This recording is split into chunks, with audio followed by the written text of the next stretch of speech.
lagi nih ya Sporty People ya, mindset pikiran yang matang itu emang gak cuma relevan buat urusan mungkin perasaan atau mungkin keputusan besar. Nah tapi juga ngaruh banget ke cara kita ngelola duit. Nah soalnya sering kali banget ya ini masalah keuangan bukan cuma soal angka, tapi soal gimana kita mandang duit itu sendiri.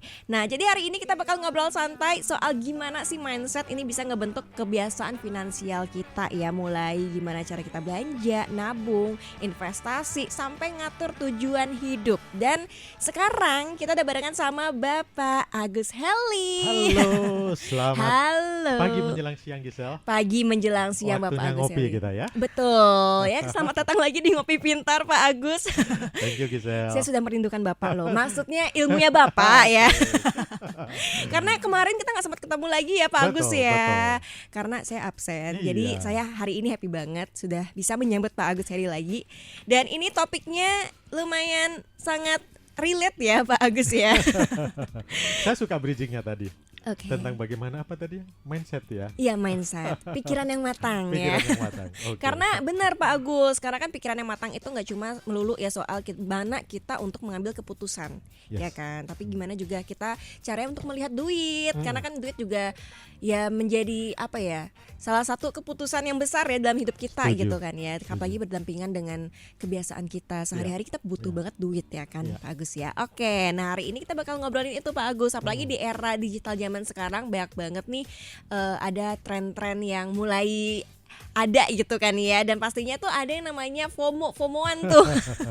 Apalagi di Gen Z gitu kan ya, yang udah mulai kayak ini harus ikut ini nih, harus nyobain ini nih. Nah kadang-kadang kan itu membentuk apa ya, mindset yang impulsif gitu kan ya. Nah takutnya itu akan menjebak kita dalam cara kita mengontrol duit gitu kan. Nah mungkin kita pengen banget nih nanya dulu nih Mas Agus nih, Ya. boleh nggak sih dikasih tahu nih Mas Agus ya soal bedanya mindset finansial yang memang sehat sama mindset yang impulsif? Karena balik lagi ya kan, ada orang yang bilang ya nggak apa-apa kok, jangan terlalu apa ya, kayak nge-push diri lah dalam ngelola duit. Kita kan juga harus membahagiakan diri sendiri. Setuju, Nah ya. takutnya mindset kayak gitu tuh berujung impulsif. Ya. Nah karena kita apa ya, kayak enggak orang cuma mau pengen nyenengin diri sendiri. Nah itu bedanya gimana tuh Mas Agus? Oke.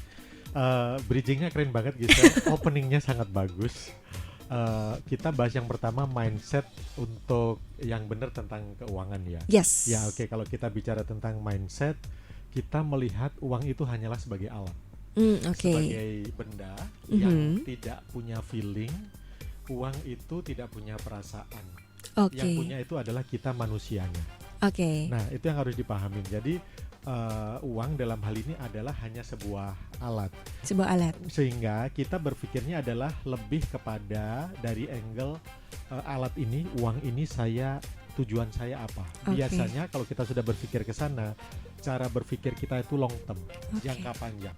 Oke, sebentar mungkin boleh Mas Agus agak mic-nya lebih kurang dekatkan kenceng ya. Oke. Agak kurang terdengar ya. Oke. Ya, jadi kalau kita melihat uang itu dari sisi alat, hanya sebagai alat yang nggak punya feeling, Yes. sehingga keputusan itu ada di kita, dan itu biasanya cara berpikirnya adalah jangka panjang, Oke. bukan hanya untuk hari ini. Mm-mm. Sementara kalau kita berpikirnya tentang impulsif, tadi namanya aja kan impulsif, Ya. impulsif. Segala keputusan itu relatif, namanya juga impulsif, pasti jangka pendek. Jika pendek, iya. Nah, itu yang membedakan seseorang yang memandang financial dari angle yang sehat dengan orang yang memandang uang itu seperti tujuan. Kalau Oke. impulsif, melihat uang itu sebagai tujuan, bukan sebagai alat. Oke. Gitu. Berarti Ini dua hal yang berbeda ya. berbeda ya. Iya. Oke. Gitu. Sehingga kalau impulsif biasanya dia lebih mengedepankan emosinya, apa yang dia bikin happy, apa yang dia bikin takut segala macam, dia memandangnya hanya pada saat periode yang short term itu saja. Oke. Nah itu yang akhirnya membuat keputusan kita tentang keuangan itu berbeda. Kalau kita berpikirnya tentang uang adalah alat untuk mencapai goal saya jangka panjang, biasanya logikanya lebih berpikir. Tapi kalau hanya untuk yang tadi Gisel bilang hanya untuk happy-nya sesaat, Yes. biasanya ngambil keputusannya tuh cenderung kurang hati-hati. Oke, berarti kalau kita punya mindset yang finansial yang sehat gitu ya, Ya. berarti kita lebih memikirkan tujuannya dalam apa ya, seperti jangka panjang. Jangka seperti panjang itu ya? biasanya lebih clear. Tujuan saya dengan uang saya ini untuk apa? Itu biasanya jauh lebih clear. Dan Oke. berpikirnya hanya bukan untuk periode itu saja. Itu saja. Oke, Iya, berarti lebih betul. berpikirnya gitu ya. Berpikirnya Kalau boleh tetap impulsif, happy, tapi uh-uh. happy-nya tuh happy yang berkelanjutan. Oke, Bukan happy yang di yang saat itu penting aja. ya hari ini saya happy. Bukan hanya itu, tapi Oke. lebih berpikir, oh nanti kalau saya melakukan ini jangka panjangnya saya akan happy. Itu Gitu. perbedaannya berarti itu ya. itu yang membuat beda. Oke, berarti kita boleh banget kok bikin diri kita happy gitu kan Hmm. ya untuk beli sesuatu yang kita pengen, Hmm. tapi harus dipikirin juga apakah jangka panjang nggak Betul, happy-nya gitu kan ya. betul, Karena betul. ada juga orang yang pengen happy tapi happy di saat itu doang dan akhirnya nyesel ya kan, aduh nggak punya duit lagi, kemarin nyesel banget beli beli beli sepatu harganya 5 juta gitu misalnya. Terus sekarang bokeh ya kan. Oh berarti itu bedanya Itu yang mindset membedakan. antara. Oke. Nah kalau boleh tahu nih Mas Agus, ini kan katanya mindset itu sangat penting ya dalam cara kita mengelola duit gitu. Iya. Nah kenapa sih mindset itu lebih penting daripada mungkin besar atau kecilnya penghasilan kita, sorry. Oke. Mm-mm. Kalau penghasilan atau income kita itu menentukan kemampuan kita. Oke. Ya, itu kalau penghasilan. Tapi kalau misalkan kita berpikirnya dari cara angle yang kedua, Mm-mm. lebih karena apa tadi? FOMO atau hanya Iya. sesaat tadi, Mm-mm. dia tidak pernah melihat bahwa yang dia lakukan itu harus berdasarkan jumlahnya. Oke. Nah, jadi kalau misalkan kita berdasarkan jumlah uang yang kita terima, Mm-mm. itu kita mengukur bahwa kemampuan saya ada di sini. Mm. Sehingga kalau dia sadar bahwa kemampuan saya ada di sini, dia lebih aware bagaimana saya mengatur kemampuan saya ini. Oke. Tetapi kalau kita berpikirnya yang satu lagi, Mm-mm. lebih kemana tadi? Satu lagi? Lebih ke penghasilan ya, Bet? Bukan, yang antara perbedaan yang pertama tadi. Oh, perbedaan finansial sehat dan impulsif Yang itu. impulsif. Nah, kalau kita berpikirnya impulsif, kemampuan berapapun itu Mm-mm. akan serasa kurang. Jadi ketika income-nya sudah, anggaplah even income-nya 50 juta, Iya. 100 juta, dia akan selalu merasa kurang. Karena cara mengelolanya Cara itu yang mengelolanya kurang. Oke. Betul. Jadi jangan heran kenapa orang yang income-nya sebenarnya kalau dibandingkan yang lain mungkin nggak terlalu besar, Mm-mm. tapi dia bisa merasa happy, dia bisa merasa tenang. Ya. Tapi ada juga orang yang income-nya sebenarnya besar, tetapi Mm-mm. kok dia selalu merasa kurang terus Kurang, dan dia nggak gitu ya. happy. Ah. Bahkan ada kecenderungan misalkan nih mengambil Mm-mm. keputusan keuangan yang kurang benar, terlilit Mm-mm. pinjaman online lah, kemudian utangnya terlalu banyak. Ya. Itu sebenarnya lebih ke mindsetnya aja. Oke, berarti mau besar ataupun kecil penghasilan kita, Ya. itu nggak terlalu berpengaruh gitu ya dalam cara kita mengelola duit gitu seperti sebenarnya mindset yang lebih penting. Yang lebih penting adalah mindset. Oke. Karena mindset yang benar, Mm-mm. meskipun income-nya tidak wow banget, kalau dia bisa mengatur, itu dia bisa lebih cenderung lebih tenang. Lebih tenang. Kalau mindsetnya yang benar, bukan Oke. berarti saya nggak bilang bahwa income yang besar nggak penting ya. Ya. Income besar itu penting. Karena income besar menunjukkan kemampuan kita untuk mencapai mimpi-mimpi kita lebih besar, lebih Iya. lebih cepat. Mm-mm. Ya, jadi kita sarankan bukan berarti ya nggak perlu income besar, nggak juga income besar tetap harus. Iya. Tapi yang perlu kita luruskan adalah income yang besar kalau mindsetnya tidak benar, Mm-mm. itu dia juga akan selalu merasa kurang, selalu ngambil keputusan juga akan salah. Oke, berarti balik lagi yang utama adalah mindset kita Mindsetnya dulu dulu. yang harus dibenerin ya Betul, kan. betul. Oke. Nah, kalau boleh tahu nih Mas Agus, ini Ya. ngomongin soal mindset yang impulsif ya. ya. Ciri-cirinya orang yang punya mindset impulsif itu kayak gimana sih? Takutnya saya juga kena ya.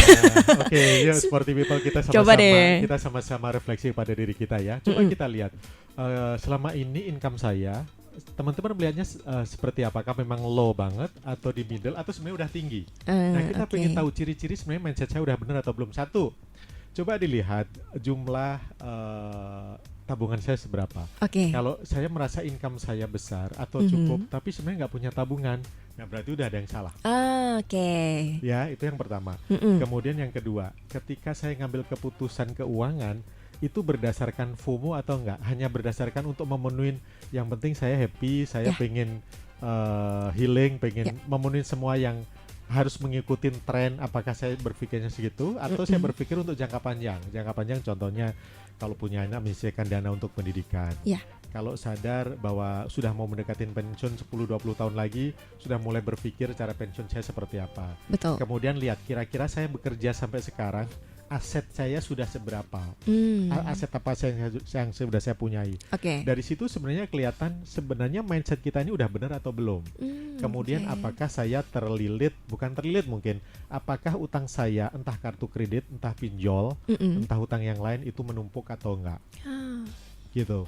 ya dilihat. Kemudian apakah saya selama ini cenderung spend untuk aset yang produktif atau aset yang konsumtif? Coba dipikirkan itu. Dilihat, dicek satu-satu.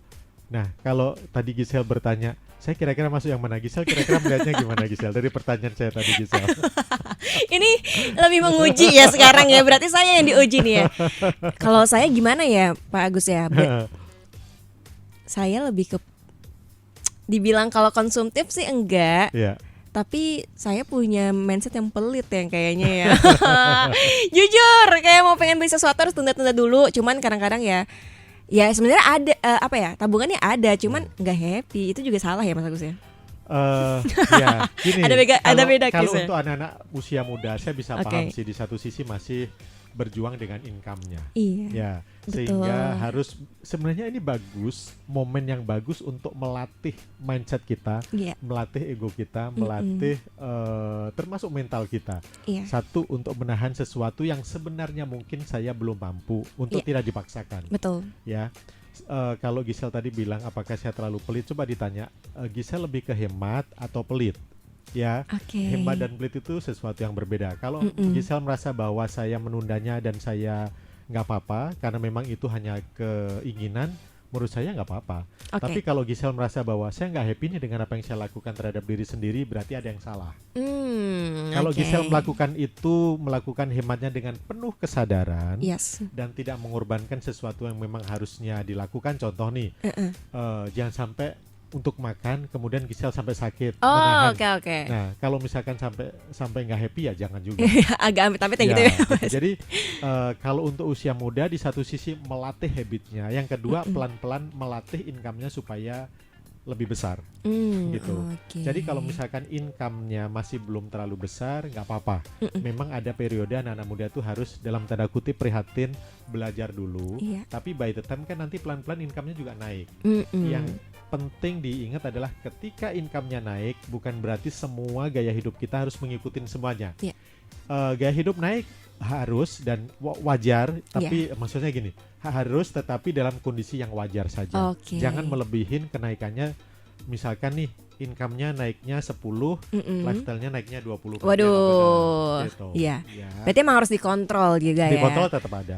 Berarti itu tadi tanda-tandanya ya Mas Agus ya. Berarti kita harus benar-benar checklist satu persatu. Kita kira-kira harus tanya ke diri sendiri, harus jujur gitu kan. Ada darurat apa enggak? Ada tabungan atau enggak? Kemudian utang-utang saya selama ini banyak yang produktif atau konsumtif. Kemudian apakah saya selama ini merasa bahwa setiap kali gajian saya itu kok kayaknya habis saja untuk menutupin cicilan-cicilan saya. Coba dicek aja itu. Dicek satu persatu gitu kan ya. Nah, coba tuh Sporty People, mungkin buat kamu yang lagi dengerin sekarang kira-kira pengen banget gitu ya cari tahu nih kira-kira aku punya mindset yang impulsif atau enggak nih. Nah, boleh banget diikutin cara-cara dari Mas Agus Heli tadi. Nah, tadi itu udah ngobrolin soal tanda-tanda orang yang punya mindset yang impulsif ya kan Mas Agus ya, yang harus perlu di reset. Nah, caranya gimana ya kira-kira? Nah, mungkin kita bakal ngobrolin di talkset kedua ya kali ya Mas Agus ya. Kita bakal obrolin gimana sih caranya untuk membangun yang namanya mindset positif ya dalam cara mengolah duit. Nah, mungkin buat kamu Sporty People yang punya resolusi di tahun 2026 nanti. Itu kan itu penting banget kan Mas Agus, cara untuk biar lebih hemat, lebih bisa mengatur juga income kita dengan baik. Nah, kamu harus dengerin setelah yang satu ini, so stay tune. Sporty People masih barengan sama Pak Agus Heli dan Giselle. Halo Bapak. Lanjut lagi kita. Masih semangat kan Bapak? Aduh, kalau sama Giselle semangat terus. Saya juga semangat banget loh ya untuk menarik semua ilmu yang ada. Kita masih barengan sama Pak Agus Heli ini Sporty People di Ngopi Pintar hari ini, dan kita ngobrolin soal bagaimana sih kita harus punya pola pikir yang sehat ya untuk menuju cara mengatur finansial yang sehat juga. Tadi kita udah ngobrolin banyak banget sama Pak Agus Heli soal mungkin tadi apa sih bedanya mindset yang sehat sama mindset yang impulsif ya kan Bapak ya. Terus kita jadi udah juga ngobrolin soal apa sih tanda-tanda seseorang punya mindset tentang finansial yang perlu banget di riset. Nah, tadi caranya udah dengan cara mengetahui dulu gitu ya, dengan apakah kira-kira kita tabungannya sudah ada, mungkin sahamnya, apakah kita menutupi menggunakan income kita untuk menutupi cicilan-cicilan atau enggak ya kan Pak Agus ya. Tadi udah ada tuh caranya. Nah, sekarang Pak Agus yang kita butuhkan adalah mungkin buat orang-orang yang masih punya mindset yang perlu di-reset. Ya, Nah, ya. caranya untuk membangun mindset yang positif dan mengatur duit itu seperti apa sih, Mas Agus? Boleh Oke, berarti kita pengen riset mindset yang benar Iya, ya. benar. Oke, ini pas banget kebetulan kan Desember ya. Iya. Nah biasanya setiap Desember itu kan orang, waduh, mimpinya punya setelah nanti Januari katanya bikin resolusi gitu Bener, kan. mood Nah, board, goals iya gitu kan. kan. Yang paling simple sebenarnya cara merisetnya adalah coba punya tujuan yang lebih clear, ya. Tapi sebelum ke sana satu mungkin Ya. jangan takut atau jangan malu untuk bicara tentang keuangan. Ke Gitu. siapa tuh, Mas Agus? Entah kepada mengakuin kepada diri sendiri, kepada teman atau kepada lingkungan. Maksudnya ada beberapa orang yang hanya untuk bicara tentang keuangan, bukan maksudnya pengen pamer, pengen apa, maksudnya diskusi tentang hal keuangan itu coba dibiasakan untuk terbiasa aja. Oke. Ya, itu mindset yang perlu diperbaruin. Ada beberapa misalkan kendala atau apa, nggak apa-apa, mulai dikomunikasikan saja. Oke. Itu yang pertama. Kemudian yang kedua, dibiasakan untuk punya goals. Oke. Goals itu nggak usah muluk-muluk seperti resolusi gitu ya. Yang simple aja, coba dilihat dari Januari sampai Desember ini bagaimana keuangan saya. Oke. Income saya sebulan sekian, kira-kira pencapaian apa yang sudah saya lakukan. Nah, kalau ditanya gitu, misalkan Sporty People atau Giselle sendiri, selama tahun 2025 ini keuangan saya bagaimana kira-kira? Boleh dijawab satu atau dua kata aja? Cukup. Oke. Cukup. Artinya berarti itu sudah mulai dipikirkan kan? Ya. Nah, yang ketiga, coba selama 3 bulan ke depan atau 6 bulan ke depan, mimpi saya tentang keuangan bagaimana? Apakah satu, saya pengen punya tabungan ini atau pengen membeli ini, atau saya pengen membentuk dana darurat, atau 6 bulan ke depan saya pengen memperbaikin dulu. Itu mindset cara ininya. Kemudian membiasakan diri untuk melakukan pencatatan. Ya, dilakukan pencatatan. Dana masuk, dana keluar. Betul. Tapi banyak orang, mereka bilang gini, Pak, saya udah catat kok, tapi kok saya merasa kurang terus. Biasanya dicatatnya sudah, tetapi lupa direview. Jadi setiap akhir bulan setelah dicatat, akhirnya tahu kemarin itu yang bikin boncos atau yang bagus yang mana. Oh, yang ini bagus nih. Saya udah bisa menabung 20%, 30%, bahkan 50%. Oh, berarti ini udah bagus. Tapi kalau kok masih kurang terus ya, apa yang salah? Nah, dari situ akan dilihat apakah cicilan saya terlalu banyak, atau pola hidup saya konsumsi terlalu banyak, atau saya terlalu impulsif, setiap apa-apa pengen semuanya diikutin. Gitu yang tadi off air kita bicara tentang apa tadi? Tentang FOMO-FOMOan ya. Tentang FOMO-FOMOan maca segala macam kan gitu. Nah, coba dipikirkan. Reddit aja ya Bapak ya. Nah, itu coba itu dipikirkan. Kemudian yang lainnya lagi adalah coba biasakan untuk mendengarkan konten-konten keuangan. Edukasi. Boleh banget loh ya. Mungkin kontennya Pak Agus Eli boleh banget di Instagram. Di Bali United FM kan juga ada setiap hari Selasa kan. Coba di setiap hari Selasa coba mendengarkan sambil jalan atau sambil kerja. Bener. Putar radionya di 106.9, saya promo nih Bali United FM. Iya kan? Terima kasih, betul. Coba mulai simple aja sambil ngopi, sambil apa ya, kerja macet, sambil macet, kan? didengarkan aja hal-hal yang seperti ini. Betul. Itu bisa memperbaikin kok. Yes. Gitu. Udah banyak kan ya tadi ya? Iya, sudah banyak banget Bapak ya. Berarti tadi kita harus tahu banget soal tujuan kita, goalsnya kita. Nggak usah mulu. Kira-kira 3-6 bulan ke depan seperti apa. Terus juga kemudian yang kedua, coba lihat di review. Selama tahun 2025 ini, kemarin dari Desember sama Januari, kira-kira income saya bagaimana ya? Kemudian setelah income-nya tahu, pengeluaran saya kemana ya? Terkontrol atau tidak? Ya, kemudian lakukan pencatatan, terbiasa untuk melakukan pencatatan. Tapi bukan hanya pencatatan, karena pencatatan saja kalau nggak direview juga agak ya cuma capek aja gitu. Coba dicatat, setelah catat review, oh ternyata ini yang bikin bagus, oh ternyata ini yang bikin boncos. Nah, yang keempat, dibiasakan untuk mendengarkan konten-konten. Entah konten edukasi, mau belajar investasi atau mengatur dana darurat, menyiapkan dana darurat, atau misalkan sudah mulai berpikir, oh saya harus punya proteksi karena punya tanggungan anak, punya tanggungan pasangan, atau sudah mulai berpikir dana pendidikan anak bagaimana gitu. Berarti literasi keuangannya yang perlu benar-benar digencerin banget gitu ya, Yes. Mas Agus ya. Betul. Oke, nah tadi kita udah ngobrolin soal gimana sih membangun mindset finansial yang positif. Nah itu gampang banget loh caranya, sebenarnya nggak perlu susah-susah ya Mas Agus ya. Apalagi konten edukasi udah banyak banget ada di sosial media gitu kan. Jadi mending daripada kamu nge-scroll konten-konten yang mohon maaf ya tidak bermanfaat, lebih baik kamu cari konten-konten yang memang apa ya bisa membangun kita ke arah lebih positif lagi gitu atau kan. Tambahin lagi Gisel, misalkan ketika kita pengen membeli sesuatu, coba pause, berhenti sebentar aja 10 detik, satu menit, dipikirkan duduk, saya kira-kira ini karena kebutuhan atau hanya karena keinginan saja, atau karena saya takut ketinggalan, saya takut dijulitin temen, nggak ngikutin tren gitu. Coba dipikirkan. Ya berarti itu sebenarnya simple banget ya, karena orang-orang juga pada bikin konten yang sebenarnya tuh itu menjadi dasar banget gak sih Mas Agus yang membedakan keinginan sama kebutuhan itu seperti apa, itu sebenarnya udah dasar banget ya, dalam basic banget gitu loh dalam mengatur keuangan. Boleh itu aja deh Sporty People cara gampangnya ya kan, dari yang paling dasar aja dulu ya kan. Mungkin buat kamu yang pengen punya resolusi punya keuangan yang sehat gitu kan, yang boleh banget kamu ikutin cara-cara dari Mas Agus Heli tadi, gampang banget kok caranya. Oke, nah mungkin kita lanjut ya Mas Agus ya. Nah tadi kan kita udah ngobrolin tuh cara membangun mindset yang sehat gitu kan. Nah kira-kira ada nggak sih Mas Agus, ini soal FOMO-FOMOan lagi ya, balik lagi ya. Ini apalagi kan sosial media sangat mempengaruhi pola pikir kita sekali ya kan. Dan apalagi Gen Z sangat apa ya, kayak FOMOan banget gitu, nggak mau kalah, kadang-kadang nggak mau ketinggalan. Bener nggak Mita? Nggak Gen Z? Kamu anaknya FOMOan nggak? FOMOan? Iya kan, sebagai Gen Z kakak juga? Oh enggak. Iya kan. Nah sebagai Gen Z ya, saya juga Mas Agus ya, orangnya kan FOMOan banget gitu kan. Apalagi sekarang banyak banget kayak olahraga, kayak contohnya padel gitu kan ya. Contohnya tenis, pilates gitu, atau mungkin makanan minuman yang lagi trending banget.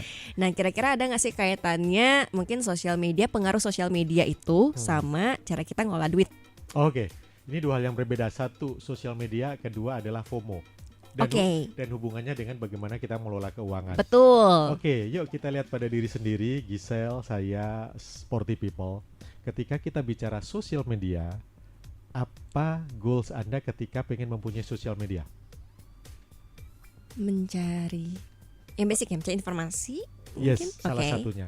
Tapi ketika kita bikin create account, biasanya kita sendiri dan orang lain itu konten yang diupload, biasanya konten satu. Mereka memang pengen tunjukkan pencapaian, betul? Pengen mereka menunjukkan ketika dia pergi kemana, betul? Pokoknya sosial media itu tempat di mana best moment itu diupload. Itu best momennya siapa? Kita. Best momennya kalau akun kita adalah akun kita. Tapi yang dilihat biasanya best momennya orang lain. Betul. Pencapaian orang lain. Sehingga kelihatannya sosial media itu segala sesuatu yang diupload, sesuatu yang silau, sesuatu yang menyilaukan, yang betul. Kok everything so good, hidup orang itu kok kayaknya wah banget gitu. Dan itu yang akhirnya menjadi acuan. Padahal pencapaian mereka dengan pencapaian kita itu bisa jadi berbeda. Maksud saya begini, bisa jadi atau sebenarnya itu hanyalah ilusi. Itu penuh kebohongan. Yang real, yang kelihatan real saja sosial media itu banyak yang kebohongan kok gitu. Fake banget ya. Fake banget, nggak semuanya, tapi banyak sekali konten-konten yang fake. Artinya ketika kita melihat sosial media itu seperti apa, pengaruhnya terhadap keuangan besar sekali. Apalagi kalau hubungannya dengan FOMO. Ya itu sih. Jadi judulnya adalah fear of missing out. Iya betul. FOMO. Kita ketakutan bahwa kita akan ketinggalan. Ketika kita sudah sadar bahwa itu hanya ketakutan, ketakutan itu biasanya sesaat. Yang ada di sosial media loh ya. Itu sesaat. Jadi cara berpikirnya itu nggak logis lagi, lebih ke impulsif. Jadi kalau ada hubungannya apa dengan sosial dengan FOMO, sosial media itu mempengaruhi banget bagaimana kita spend uang kita. Secara emosi itu pada beberapa titik akan ngedrain emosi kita. Karena apa? Kita melihat, oh teman saya posting misalkan nih, kopinya kok lucu banget, tempat nongkrongnya kok asik banget, makanannya kok kelihatannya enak banget. Apalagi mereka bilang, coklatnya nyoklat banget kan gitu kan. Kacangnya ngacang banget gitu. Iya kan? Nah, apalagi kalau kita sudah ke drive ke sana, kayaknya kita akhirnya kan tertarik. Iya. Padahal bener. mereka kan tujuannya memang untuk bisnis ya wajar Iya. gitu. Tapi buat kita, kalau misalkan kita memang nggak butuh-butuh, kita nggak harus ngikutin. Jadi pengaruh sosial ke FOMO itu sangat tinggi. Sangat tinggi. Ya. Oke. Jadi coba ditanya lagi kepada diri sendiri, apakah memang saya harus melakukan yang dia lakukan di sosial media? Belum tentu. Belum tentu. Oke. Ya, jadi itu yang membuat kita menjadi impulsif. Kemudian kita belum tentu bisa membedakan kebutuhan atau keinginan. Iya. Kemudian ketiga, kita kayak merasa pengen nggak mau ketinggalan banget supaya kita kayaknya anaknya gol banget. Iya, Enggak enggak gitu. juga. Buat beberapa orang paham, kadang malah anaknya kok gaya hidupnya seperti ini banget. Itu malah ketahuan nanti. Bener. Iya. Bener banget ya. Gitu. Oke, berarti emang FOMO itu bisa menjadi musuh utama ya, Mas Agus Iya, ya. kalau kita sekali lagi ya, kita nggak bilang bahwa kita nggak boleh punya lifestyle. Iya. Kita boleh, tetapi pastikan berada pada kondisi yang masih sehat. Oke. Gitu. Kalau kita merasa udah ngedrain, udah nggak sehat, efek dari sosial media, better nggak usah. Ya. Nggak usah. Cut aja lah ya. Cut aja, nggak apa-apa. Oke, nggak apa-apa kan Mas Agus? Nggak apa-apa banget. Untuk menyenangkan diri sendiri, biar diri Iya. juga aman. Aduh, kayak tenang ya. Yes. 2026 yang kita butuhkan adalah hidup tenang aja deh. Karena kalau soal duit kayaknya Dan uang banyak stres. ya. Bener, Mas Agus, amin. Astagfirullah ya. Semoga kita semua dan juga sporty people di sini mendapatkan hidup yang seperti itu. Yes. Oke, nah tadi kita udah ngobrolin soal bagaimana sih pengaruh media sosial dan juga mungkin bisa FOMO gitu kan ya dalam kita mengatur duit. Nah, kira-kira selain itu nih Mas Agus ya, apa aja sih mungkin yang kayak money trap ya digital yang mungkin bisa menjebak kita dalam mengatur duit selain itu tadi? Oke, money trap digital. Oke. Semenjak adanya digitalization, kita harus akuin membawa dampak yang bagus luar biasa terhadap kehidupan kita. Iya. Kita ngambil angle yang bagus dulu ya. Bisnis cepet jalannya. Ya, munculnya munculnya profesi-profesi baru, konten kreator lah, selebgram, tiktoker, youtuber, itu dampak positif yang luar biasa yang harus kita akuin.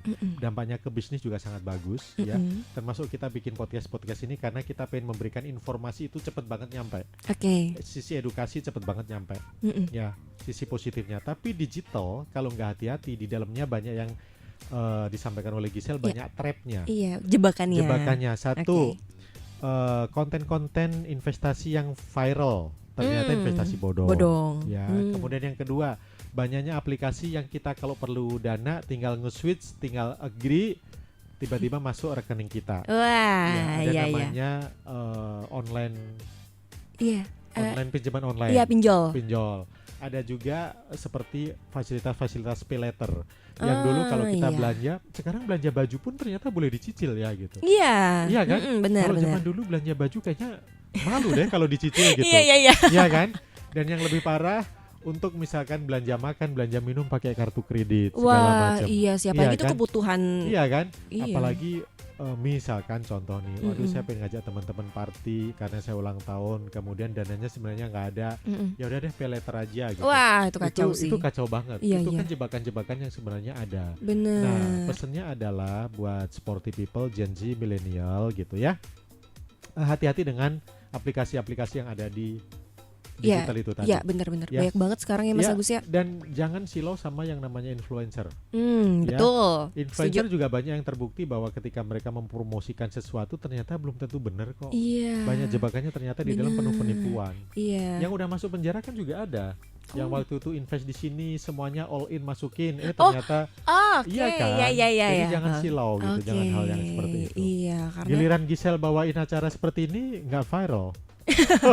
Iya, harusnya viral kan. Iya, apalagi sama ahlinya loh, sudah loh di sini loh. Jadi nggak perlu diraguin lagi ya Mas Agus ya. Oke, berarti kayak gitu ya Mas Agus ya. Betul, iya, betul. takutnya nanti maunya niatnya pengen happy, tahu-taunya di belakang yang menderita melarat ya kan. Nah, itu kitanya sendiri juga harus filter ya. Iya. Kita harus filter, jangan harus semua kontrol. ada yang di sosial media segala macam langsung diiyakan. Iya, benar-benar Ya.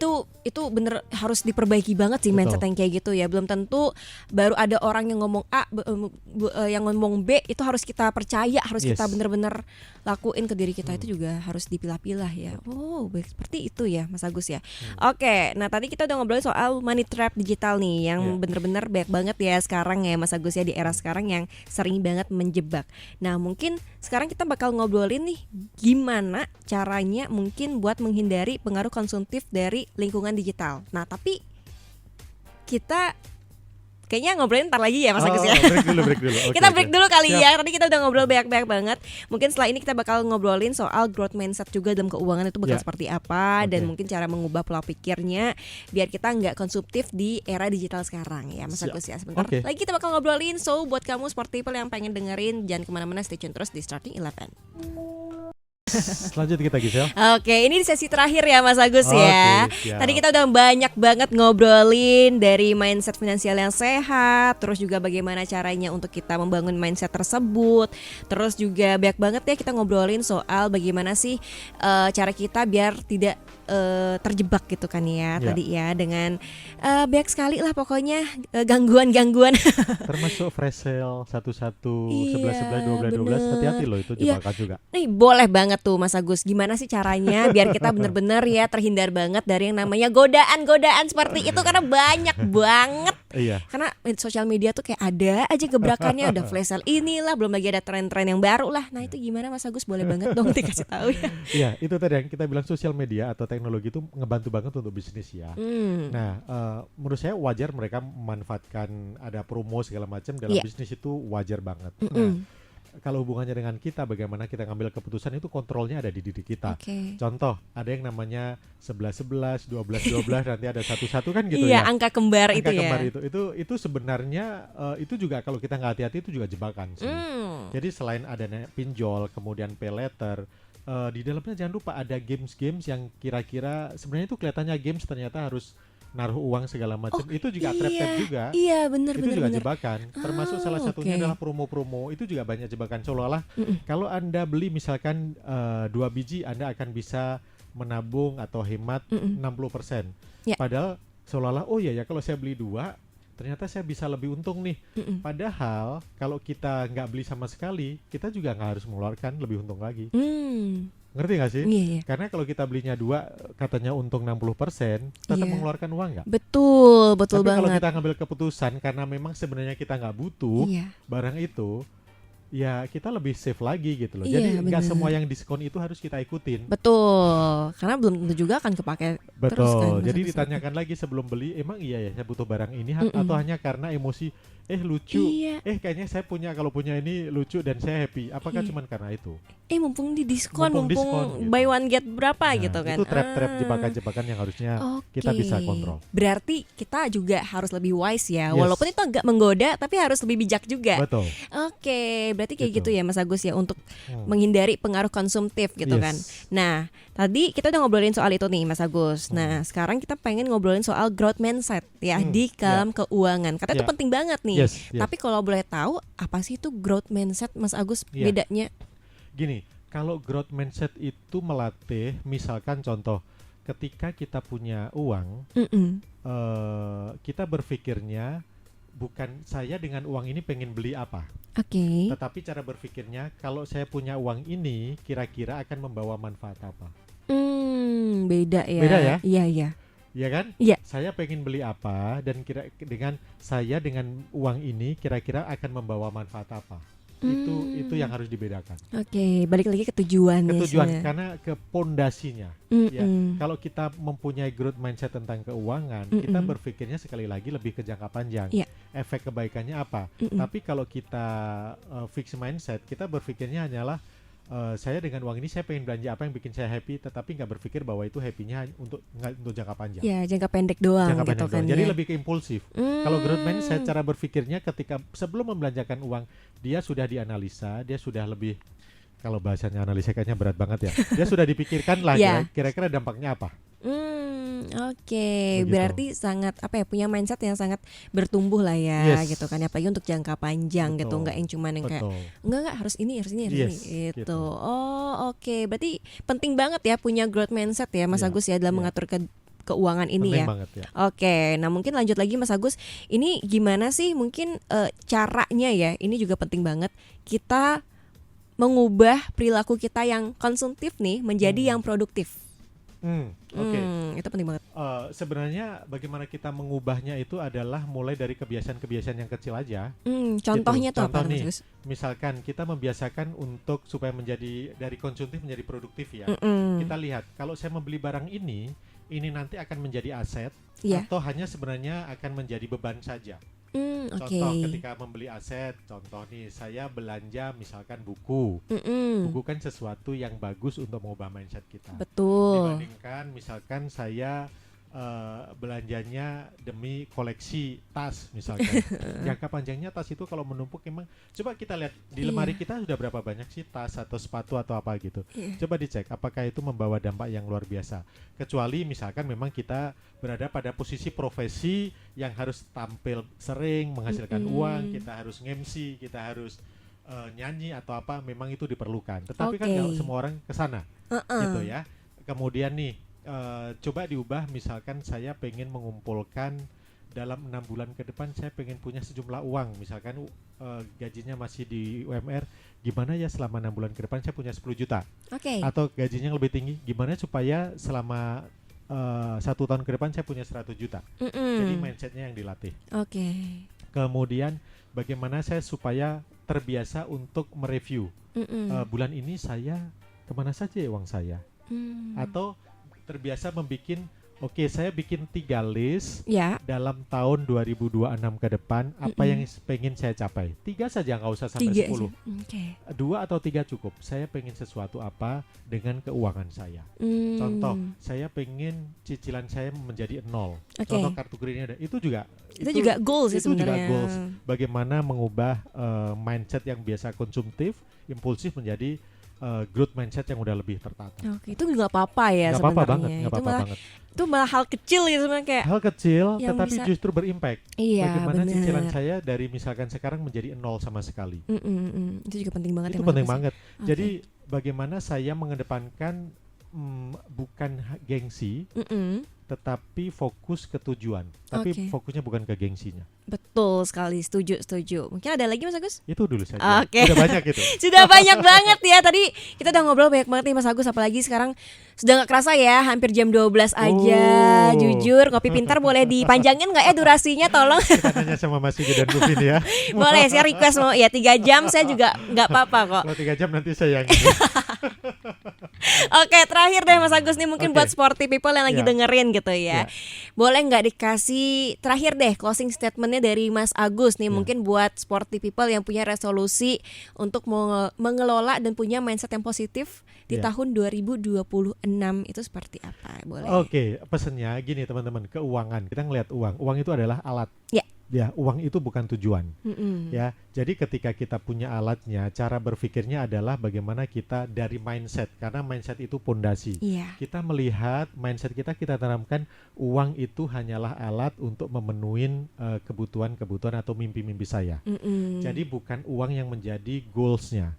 Karena kalau uang yang menjadi goalsnya, kita punya income seberapapun itu nggak akan pernah cukup. Tapi kalau mindsetnya sudah benar, income saya sekian, yang realistis untuk mencapai mimpi saya adalah seperti ini.